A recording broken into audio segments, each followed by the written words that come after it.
পুষ্পা 2 সিনেমার নায়ক আল্লু অর্জুন 14 দিনের রিমান্ডে। এটা নিউজ করেছে যমুনা টেলিভিশন 5 ঘন্টা আগের, কিন্তু পুনরায় তারা আরেকটা নিউজ করেছে। সেখানে তারা দাবি করেছেন, 3 ঘন্টা আগে নিউজটা করেছে, তিনি দাবি করেছেন যে হাইকোর্টে জামিন মিলল আল্লু অর্জুনের। তো আল্লু অর্জুনের জামিন দেওয়া হয়েছে।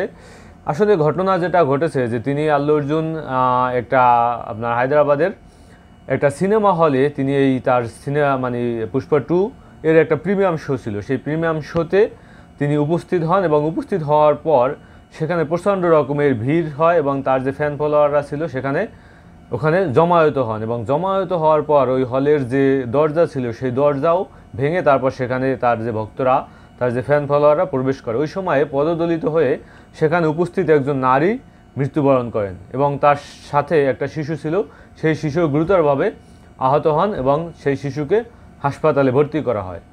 তো দেখেন, এই যে আপনার ভক্তদের কারণে এখন বেচারা রিমান্ডে গেলেন এবং পরবর্তীতে আসলে জামিন মঞ্জুর করা হয়েছে, অন্তর্বর্তীকালীন জামিন নিয়েছেন তিনি হাইকোর্ট থেকে।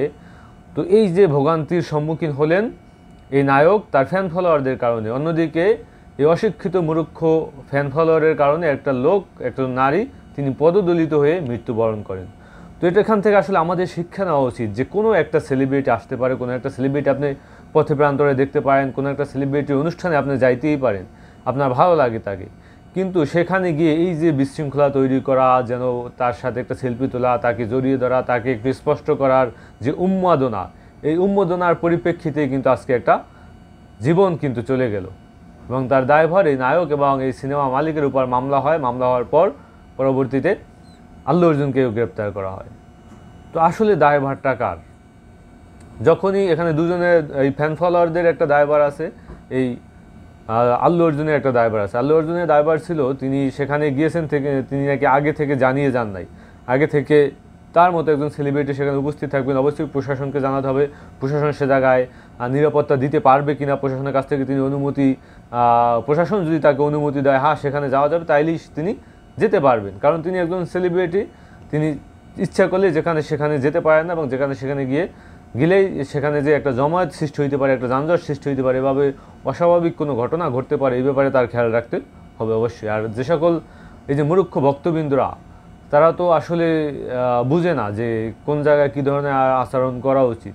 মানে একজনের আপনাকে ভালো লাগে, একজনের মুভি আপনার ভালো লাগতে পারে, তার ফ্যান ফলোয়ার আপনি হইতে পারেন, কিন্তু তাকে এই যে স্পষ্ট করা, তাকে ধরা, তাকে নিজ চোখে দেখা, এর উন্মাদনার কারণেই কিন্তু আজকে এই একটা প্রাণ চলে গেল। একজন অসুস্থ একটা বাচ্চা ছেলে বা বাচ্চা শিশু, তিনি এখন অসুস্থ, হাসপাতালে, তিনিও মৃত্যুর সাথে পাঞ্জা লড়ছেন।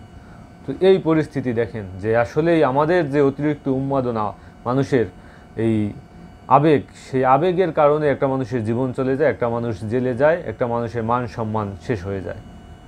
এটা আসলে ঠিক না। আমাদের প্রত্যেকটা মানুষের নিজ নিজ দায়িত্ব থেকে এই জায়গাগুলো আসলে পর্যবেক্ষণে রাখা উচিত যে আমি কোথায় যাব, আমার কোথায় যাওয়া উচিত এবং সেখানে গিয়ে কী ধরনের আচরণ করা উচিত।